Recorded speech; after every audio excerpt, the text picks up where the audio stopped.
Special thank you to Cayleigh Elise for her collaboration in today's video. Once you're done being spooked out by these 4 cabin tales, be sure to head over to her channel where we examine the Cayleigh family cabin massacre. You won't regret it. Now sit back, relax, and enjoy.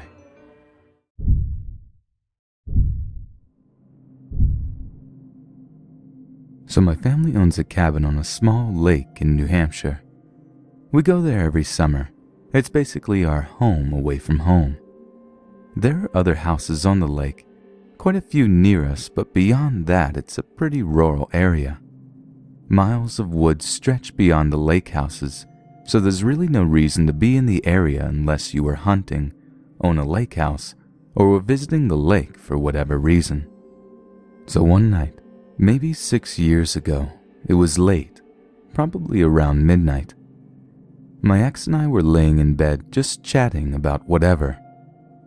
All of a sudden we hear footsteps outside the open window. The window lays only about halfway up on the wall to the side of the bed and is situated so that it opens right at the bottom of the bed where our feet are. The ground around my house is covered in a layer of pine needles that drop from above, so it's pretty hard to walk quietly. But the footsteps sounded like whatever was making them were trying their best not to be heard.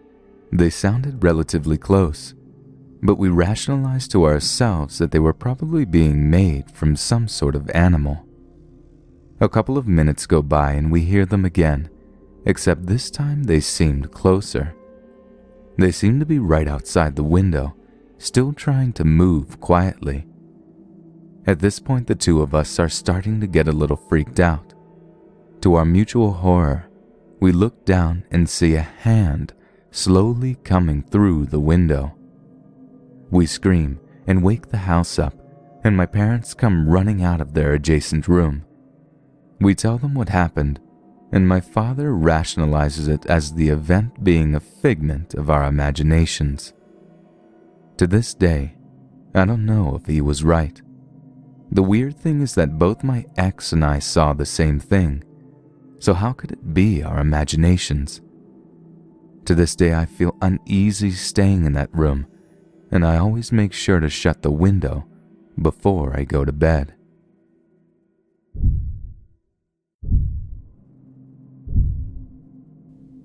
I was 11 when this happened. Ariel, my older sister, was 14, and Belle, my younger sister, was 8.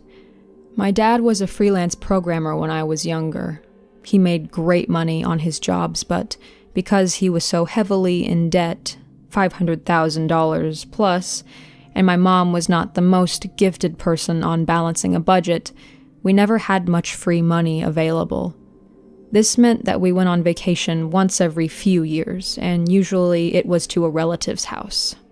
My dad had just finished a long project for a big client, and we were celebrating the occasion with a new movie, Final Destination, because my dad loved watching scary stuff and scaring the daylights out of my sisters and me. We were in the middle of the movie when the phone rang. He went to get it and came back to grab Mom while we kept watching the movie. Belle took the opportunity to pause the film and take Duchess, our dog, captive because she was scared. They came back about 10 minutes later and announced that we were going to be spending the weekend in a cabin. We didn't know what to make of that, but apparently the client he'd been helping owned a nice cabin by a lake in the mountains and offered to let us lodge there this weekend for a considerably reduced price. It was Thursday, so my mom went into a panicked frenzy of packing, so we didn't see the rest of the movie that night. After school the next day, we packed up the family van and headed to the mountains. It was a 2.5-hour drive, so it was late by the time we got there. We unloaded the van and went exploring in the cabin. It was a ranch-style cabin with a little nook you could climb up that was about head height. It was about 3 feet tall and probably meant for storage, but it was an excellent place for the 3 of us to hang in and play games. There were a few dozen board games up there, so we started playing once we decided on rooms. Mom and Dad got the largest one, Ariel claimed the smaller one with a twin bed, so Belle and I got the last room, which had a queen-sized bed we could share. We had a window on the right side of the bed without a curtain and a lamp on the left side of the bed. It was the only light source in the room, and there was a closet opposite the bed. It was locked and we couldn't get in. I never did figure out what was inside there. We went to bed at around 11. Belle is a kicker, so I slept by the lamp so she didn't end up knocking it over. I remember lying down, and I must have instantly fallen asleep because the next thing I knew, Belle was gripping my arm and trying to burrow under me. She was squeaking something in fright, and I couldn't understand what was happening. I sat up, looked towards her, and saw something pale and human-shaped moving away from the window. My sleepy brain took several moments to process what I was seeing, and then I was shooting out of bed and dragging Belle with me. We rushed to our parents, who told us that we were imagining things. Mom told us to go back to bed, and if we saw anything else, to let them know.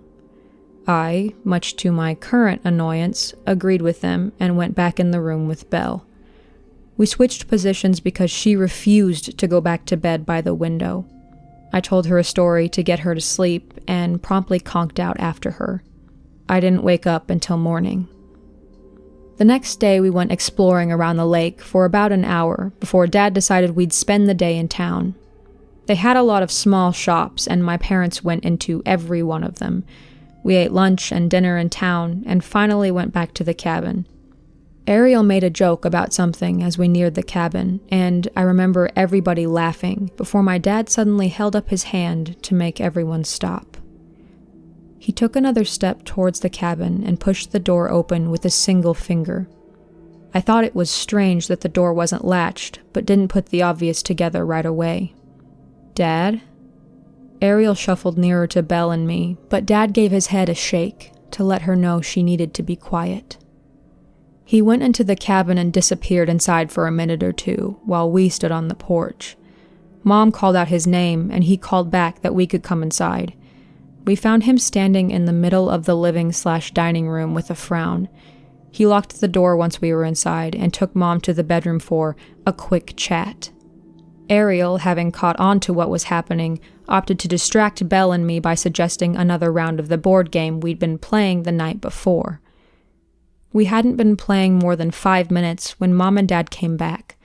Mom went about cleaning the dishes from breakfast while Dad joined our game. We played for a few hours before Dad told us we needed to go to bed. It was only 9 at that point, which made Ariel mad. She was allowed to stay up until 10:30 on school nights and later on weekends. Belle and I went to bed while they argued. We climbed back into the same spots we slept in, Belle by the window and me by the lamp. I read to Belle for a bit before we drifted off. I woke to Dad rushing into our room. He scooped Belle out of the bed and grabbed my hand, dragging me out of the room and into the hall where I saw Ariel getting similar treatment by Mom. I became aware of a high-pitched whine in the living room and saw our dog sitting at attention by the back door. She was bristled and seemed anxious. Dad didn't put Belle down and didn't let go of my hand. We rushed out of the house and into the van.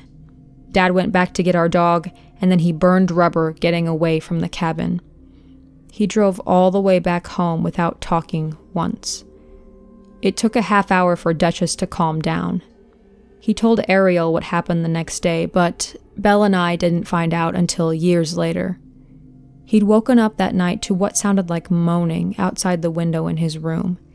He jumped up and looked to see what was going on and had found the front door unlocked. Stuff in the kitchen had been moved and Duchess started to growl at the back door, which was ajar. He locked it and got us out of the house. He went back the next day to get our luggage and found several pairs of footprints outside mine and Belle's window.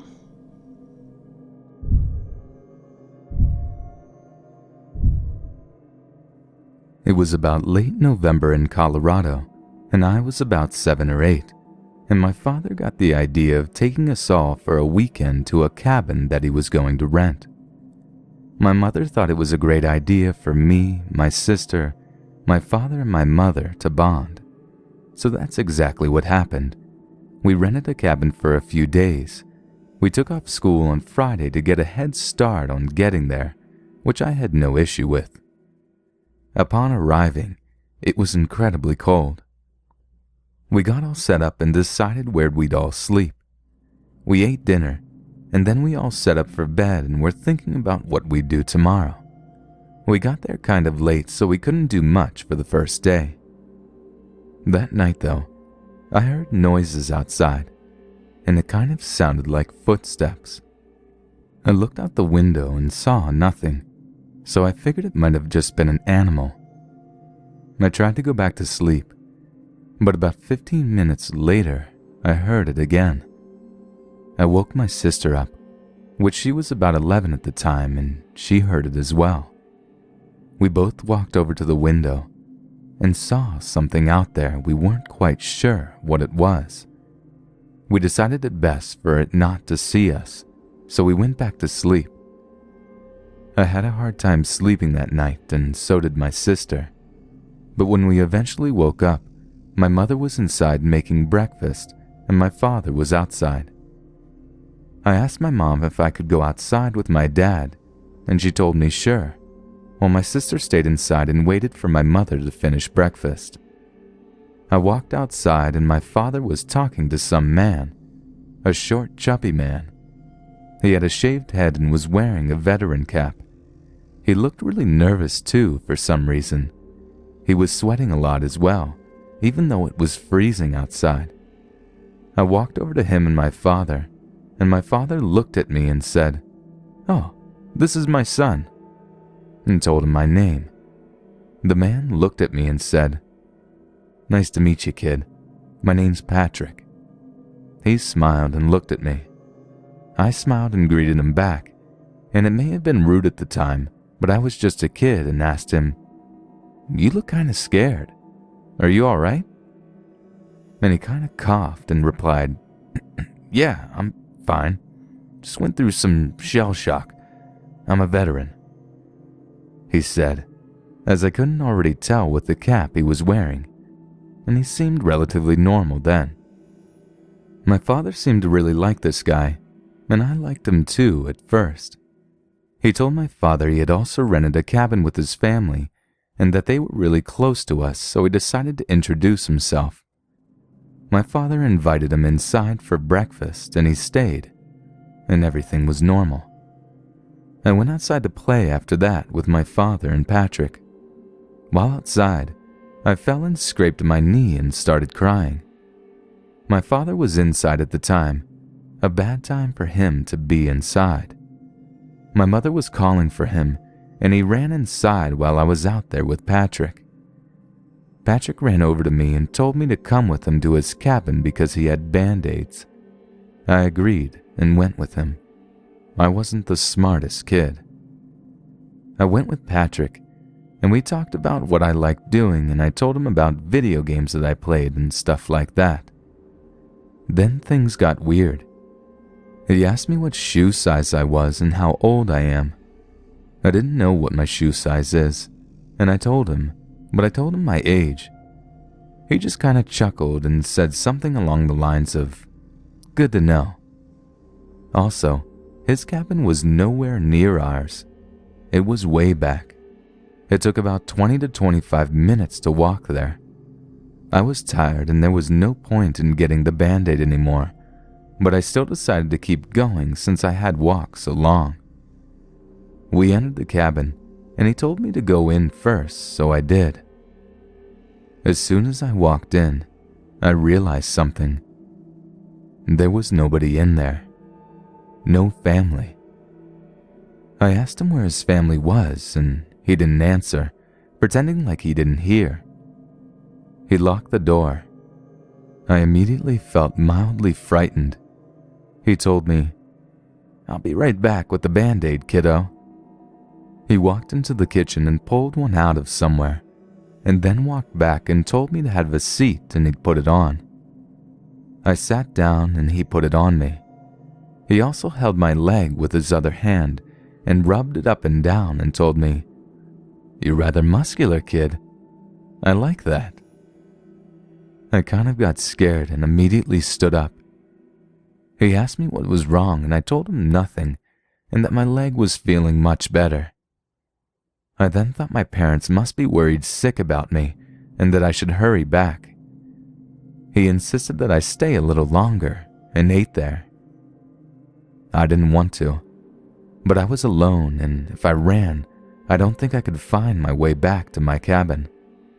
The door was locked too, so I just agreed and decided to eat with him and get it over with fast. He asked me how much I weighed, and I guessed around 73 pounds. He then had a smile go across his face. He nodded and said, "Perfect weight." I asked him perfect weight for what, and he just kept smiling. I was really weirded out and asked him if I could go. He told me no, and that things were just getting started and I shouldn't miss out on the fun. He had such a weird tone when he said that too. I then heard a big bang come from the bedroom. It was the closing of a door. Patrick stood up and looked kind of angry. He walked into the room and shut the door behind him. I then heard him yelling, "Did I fucking tell you that you could move? No. Stay the fuck where you are. I have fucking company." Or something like that. He then walked out with a smile on his face and shut the door slowly. "Sorry about that. It was just my wife. She's really sick and not allowed to be near visitors today." He was smiling while saying this. I wanted to go more than ever. I then looked around the room and noticed there were clothes everywhere, and it was really messy. He must have been living out here. At that moment, his wife walked out of the room. "I'm hungry," she said. He looked pissed. "Get back in there," he said. His wife was extremely pale and looked like she had been crying a lot. She was sniffling and had red circles around her eyes. She looked at me, then walked back into the room. I asked him where his kids were. He didn't answer. He told me he had kids' clothes that he wanted me to try on. And that was the last straw. I had to get out of that situation and I didn't know how. I started crying and then he hugged me. He told me, "It'll be okay, little one. Nothing is going to happen. Just try on these clothes." He walked into the back room. I thought that was the perfect time for me to leave. I unlocked his door and tried to leave as quietly as I could. I didn't care if I got lost anymore. I didn't want to take any more chances with Patrick, if that even was his real name. I had a feeling he had been lying. He lied about having kids, so who knows what else. I was in the woods trying to find my way back.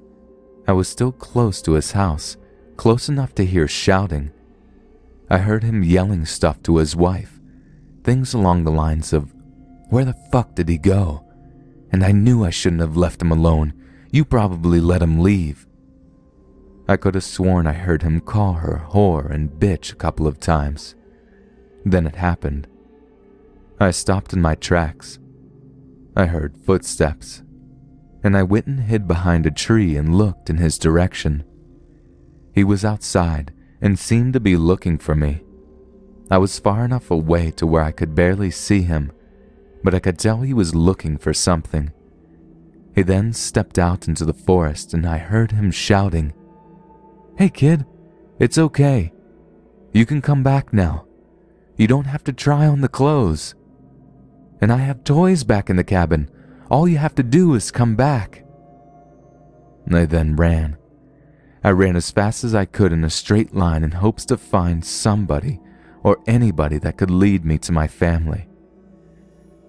I was running away, and I thought I heard shouting, but I didn't stop to listen. Then after about an hour of running, I saw a cabin. My cabin. I ran to it. My father was outside looking around, looking for me. I ran up to him crying and told him Patrick wasn't a good guy and that he was really weird and was touching my legs. My father immediately called the person he rented the cabin from, and he said that nobody had rented that cabin. My father looked at me square in the eyes and told me to never follow any stranger ever again. We immediately left that day and asked for a refund for the next day. The guy renting them out apologized. The man having the cabin rentals called the police, and the police went back there and checked the cabin, but there was nobody back there, not even his wife. They told us that his clothes and belongings were still there. Nothing really happened after that. They asked questions and left. They never called or told us anything about him ever again. Patrick most likely wasn't his real name, and he probably wasn't a veteran. I just want to know what happened to him and his wife, and how he even got a wife in the first place, and how and why he lived back in that cabin. He seemed to have lived there for a while. I guess he left because he figured the police would have been coming after him because he didn't rent the cabin. So many questions that will never get answered. I'm just glad that it's all over, and I hope I never have to see that cabin man again.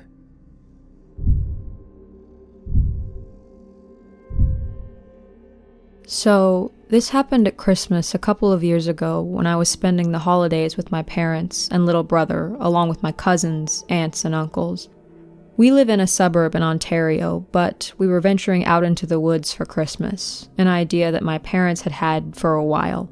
They always loved the idea of being out in the hunting cabin during a Christmas with their families. I'm a 22-year-old female, but at the time, I was newly 18, and my little brother Tom was 11. We're really close and do everything together. We also had a dog, a German Shepherd called Trigger, who came along for the ride too. He's a real softie, but can be really overprotective, especially of my brother Tom. Anyways, we left from our house on Christmas Eve at about 2 p.m. and climbed into our dad's truck, filled with all of our stuff and presents for his extended family. Tom and I were really excited, winding each other up, and my parents were having friendly conversation as we moved along down the road. We arrived at the village near the cabins we were staying in and caught up with my dad's sister, Billy, along with her husband and 3 kids. They didn't converse for long, but Billy was a bit unsure of where to go from the village to get to the cabins, so my dad helped her out by writing down the directions. We soon got back on our way and arrived at the cabins at around 4 p.m. There was a cluster of them sort of spaced out around the woods. Each family had a cabin, and there was one where everyone could meet up with a pool table, a swimming pool, and all sorts. It was kind of a place we could all just chill together and enjoy each other's company. Anyway, the weather was already really cold when we arrived, and the snow was falling all around us, so me and my brother unpacked our things into the cabin and settled in for the night. My dad started a fire whilst my mom made our dinner. It was great. The Christmas decorations were already up, and we played a few board games as the night got darker. Dad, Tom, and I decided before coming on the trip that we'd go hunting sometime, so we planned to go the next day. I'd been a few times with my dad, but this was Tom's first time. He was only there to watch us, though, as he was too young to shoot. It reached about 10 p.m., and my brother and I were getting a bit tired, so we decided to go to bed. My dad kept his rifles in a bag which he kept under the bed I was sleeping on. He'd usually keep it in a locked box, but thought there was no point since we were going hunting the next morning. Tom and I were sharing a room at the end of the cabin, facing a flowing river, and the view was beautiful. Tom and I fell asleep with our dog, Trigger, lying at the bottom of Tom's bed. Now, this is where things begin to get creepy. It was about 3 a.m. when I awoke to Trigger growling. I didn't find this particularly unusual because my dad suffers from insomnia, so sometimes when he can't sleep, he sits in our sitting room at home and watches some TV. Like I said, Trigger is extremely overprotective and growls at any noise he hears, but that's when I noticed that there was no light coming from under my door. My dad never just sits in the dark. I whispered to Trigger, telling him to be quiet as Tom slept, but his growling soon turned to barking, which woke Tom up. He asked me what was going on, but I said Trigger must have heard a deer or something outside. After all, we were in the middle of the woods. Suddenly, our bedroom door swung open and the light switch was turned on. My eyes stung as I tried to focus on whoever it was at the door. It was my dad. "Were you two laughing just now?" he asked as I turned to look at Tom, his eyes wide and his face pale. "No," I replied as he moved over towards our curtain, pulling it back as he looked out into the pitch-black wilderness. "What are you looking at?" Tom asked as our dad closed the curtains again. "Nothing. Just go back to sleep." I was kind of creeped out that my dad didn't say anything about what he was doing, but he turned our light off and we tried falling back asleep again. Of course, I couldn't. I was wide awake for the rest of the night, flinching at pretty much every noise. It was about 4:30 a.m. when I finally drifted off, but it must have been moments later I heard a strange crunching noise coming from outside our window. I was sure this wasn't some sort of animal. It sounded like footsteps. I had this overwhelming feeling of fear, and I pulled the covers over my face, sweat beginning to cover my forehead. I then heard a faint tapping on our window, which lasted for a good few minutes. I was so petrified I couldn't move. Trigger was awake by this point as I saw his face turn towards the window, his ears pointed and listening intently. The tapping started again, but louder this time, causing Trigger to bare his teeth. What happened next was the most terrifying thing that has ever happened to me. "I know you're in there, little guy," this deep and husky voice whispered as a horrible shiver went down my spine. "Why don't you come out here and play with me?" Initially, I was filled with rage.